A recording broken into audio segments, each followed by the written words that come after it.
আজকে বাড়িতে বানাচ্ছিলাম হচ্ছে আলুর দম, আর সেটা হচ্ছে খাসির চর্বি দিয়ে। যদিও আমি বাপের বাড়িতে এর আগে কোনোদিনই বানাইনি। দিদিভাইকে ফোন করে ফার্স্টে জিজ্ঞেস করে নিলাম কিভাবে বানাতে হবে। পেঁয়াজ লঙ্কাটা দিবি তেলে। হ্যাঁ পেঁয়াজ আর লঙ্কা একসাথে দিয়ে দিবি, হ্যাঁ ঠিক আছে?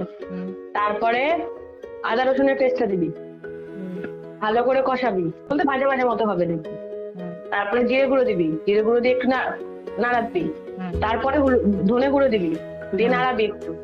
একটু জাস্ট জল দিয়ে ভাজা ভাজা মতো করবি, জাস্ট কষানোর মতো, ঠিক আছে? তারপর আলুটা চর্বিটা দিয়ে দিবি একসাথে, একটুখানি জাস্ট নাড়িয়ে জল দিয়ে ইয়ে করে দিবি।